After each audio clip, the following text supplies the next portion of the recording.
नमो बुद्धाय। भाइयों और बहनों, बुद्ध मानवता के सामूहिक बोध का अवतरण है।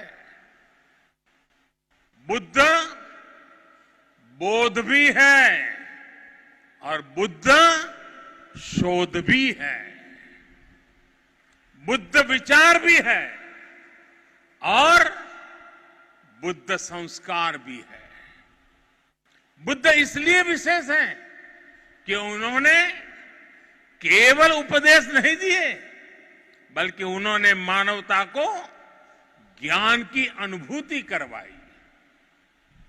उन्होंने महान वैभवशाली राज्य और चरम सुख सुविधाओं को त्यागने का साहस किया। निश्चित रूप से उनका जन्म किसी साधारण बालक के रूप में नहीं हुआ था, लेकिन उन्होंने हमें यह एहसास करवाया कि प्राप्ति से भी ज्यादा महत्व त्याग का होता है। त्याग से ही प्राप्ति पूर्ण होती है। इसलिए वो जंगलों में विचरे, उन्होंने तप किया, शोध किया। उस आत्म शोध के बाद जब वो ज्ञान के शिखर तक पहुंचे, तो भी उन्होंने किसी चमत्कार से लोगों का कल्याण करने का दावा कभी नहीं किया, बल्कि भगवान बुद्ध ने हमें वो रास्ता बताया जो उन्होंने खुद जिया था। उन्होंने हमें मंत्र दिया था, अप्पदीपो भव भिक्खवे, अप्पदीपो भव भिक्खवे, परीक्ष भिक्षवो, ग्राह्यम मद बचो न तू गौरवाद।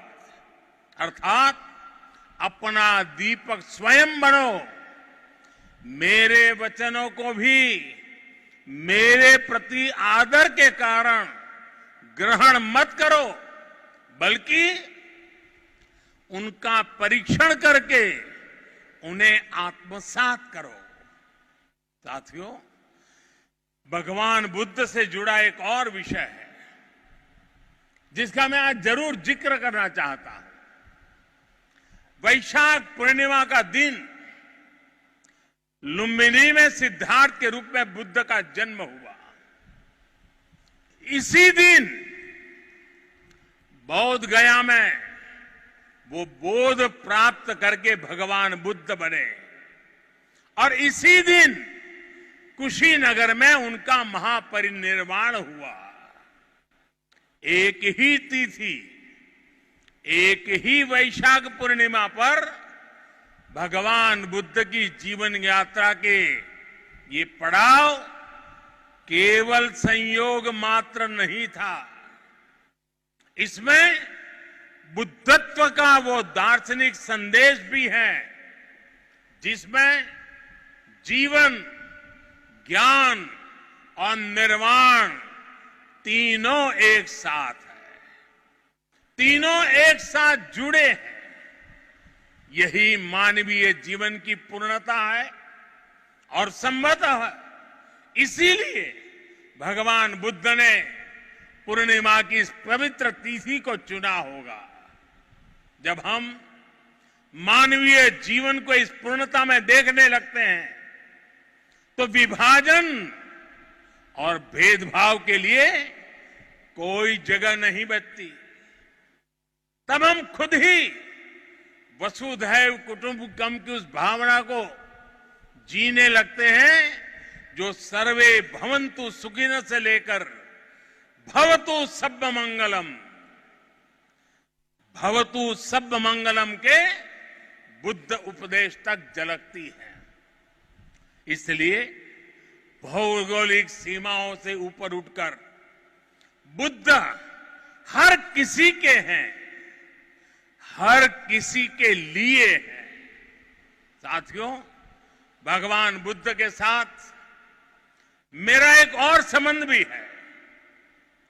जिसमें अद्भुत संयोग भी है और जो बहुत सुखद भी है।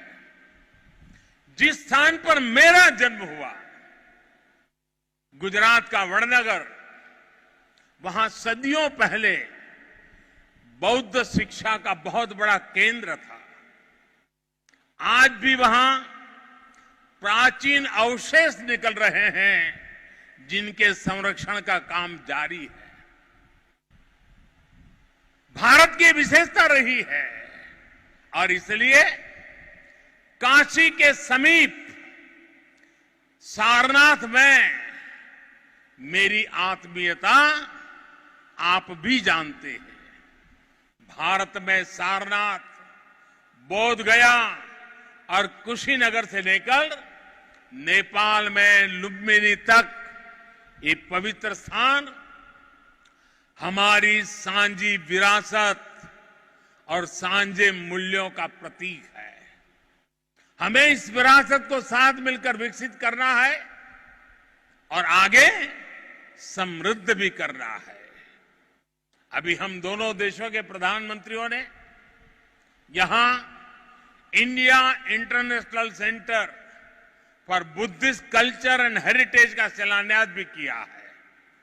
इसका निर्माण international Buddhist confederation of India द्वारा किया जाएगा।